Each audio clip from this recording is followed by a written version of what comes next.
Tere tulemast Meestelet testivi rubriiki. Täna testime Škoda Superbi. Auto on aastast 2017. Tal on 2-liitriline 4-silindriline turbodiiselmootor 110 kW ning tal on 7-käiguline DSG käigukast. Auto on siis musta värvi, tal on 16-tollised Škoda väljad ning lisaks ka Bridgestone'i naastrehvid. Lähme teeme proovisõidu, vaatame, mis on 3 plussi, 3 miinust ning kellele antud auto täpsemalt võiks sobida.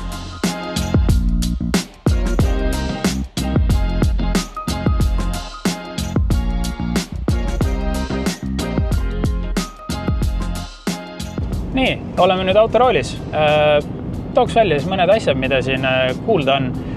Rehvi müra on kuulda, mis juba tegelikult circa 50 km/h tunnikiirusega natukene hakkab kõrvu. Kindlasti selle taga võivad olla ka need naastrehvid, mis autol on.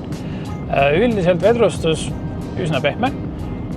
Käiguvahetused samamoodi väga sujuvad. Ainus asi, mis on see, et madalatel pööretel ta natukene jõnksutab, aga see on juba selle siis Volkswageni ja Škoda DSG käigusti eripära. Maanteekiirustel pärast vaatame ka, milline on tuulemüra, aga tooks välja mõned siis huvitavad faktid. Nendel Superbidel lisavarustust sai väga palju. Sellel autol siis näitena välja tuues on esiistmed nii soojenduse kui ventileeritavad.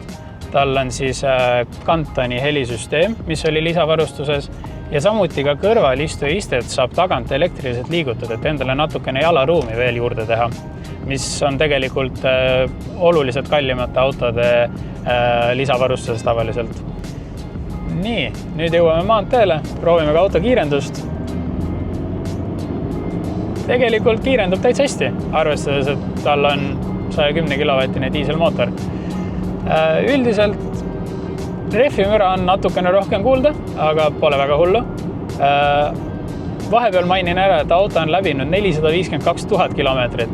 Seega, kui seda arvesse võttes, siis auto seisukord on väga hea ja on väga hästi ajas vastu pidanud. Tuulemüra tegelikult ei kuule peaaegu üldse, mis on üllatav. Ja samamoodi vedrustus ka. Jällegi pehme nagu enne linnasõidul oli. Aga tooks välja ka siis praeguse aja kuuma teema automaksu. Antud autod algavad 7000 eurost umbes. Kui tahad natukene väiksema läbisõiduga, ütleme siuke alla 200 000, siis seal need hinnad on 11-12 000 juures ja vastavalt siis varustusastmele natukene siis ka see hind tõuseb. Automaks antud sõidukile on registreerimismaksu näol circa 430 eurot ja aastamaks on 122 eurot umbes, mis on jällegi väga-väga odav, arvestades siis, kui suur antud auto on.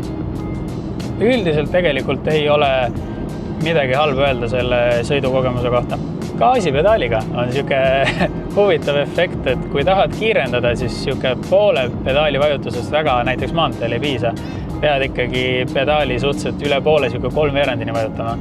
Ja minul isikliku piduritunnetusega on ka natukene keeruline, et alguses nagu väga ei taha pidurdada ja siis kui ta lõpuks võtma hakkab, siis ta võtab juba seda pidurit üsna kõvasti. See võib jällegi olla antud auto eripära, võib-olla teistel Superbidel seda ei ole, aga lihtsalt igaks juhuks mõtlesin, et toon selle ka siia välja teile. Ja nüüd vaatame üle ka siis esimese istmerea.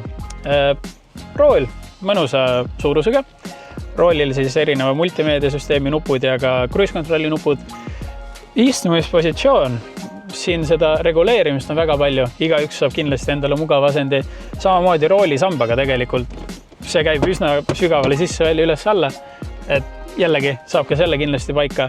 Materjalid täiesti okeid. Natukene on siukest, ütleme, odavama plastikut ka ülal. Aga üldiselt siuksed kohad, mida sa katsud ja kuhu toetad, need on siuksed pigem pehmed ja üsna mugavad. Ei oskagi rohkem nagu midagi välja tuua, et siuke, ütleme, üsna keskklassi auto, et kõik on loogiliselt paigutatud ja saab täiesti ilusti igapäevaselt sõidetud. Nii, vaatame üle ka siis tagumise istmerea. Ruumi poolest juba esimene asi, mis silma hakkab, on see, et seda on väga-väga palju. Jalgadel on ruumi, üpris palju, õlgadel on palju ruumi ja peal on palju ruumi. Lisaks siin on ka siis eraldi veel kardinad, tagumised istmesoojendused.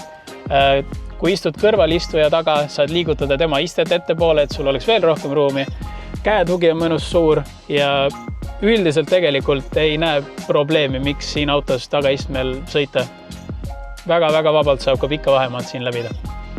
ja teeme nüüd kokkuvõtte. Toon välja 3 plussi, 3 miinust. Esiteks plussid antud auto puhul tegelikult siis tal on väga palju ruumi. Pagasnikus on palju ruumi, samamoodi ka tagaistujatel on ruumi väga palju. Teine pluss kindlasti on kütusekulu, mis on circa 6-7 liitrit 100-le.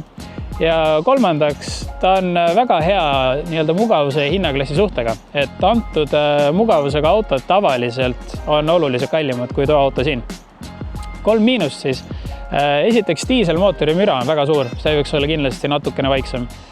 Teiseks, autol on üsna tagasihoidlik välimus, mis minu silmis on natukene miinus. Ja kolmandaks, kuna neid autosid kasutati siis politsei valdkonnas, erapolitsei sõidukitena tihti, siis kui antud autoga liikluses liigelda, siis tihti keegi võib ees pidurdada või siis tegelikult sinu taha tekkida ka rivi, kuna arvatakse, et jällegi politseinikud on roolis, mis ei ole otseselt halb, lihtsalt kindlasti mida meeles pidada. Aga üldiselt auto võikski sobida tegelikult inimestele, kes otsivad mõistliku hinnaga väga suurt mugavust, korralikult väikest kütusekulu ja üldiselt siis töökindlat autot.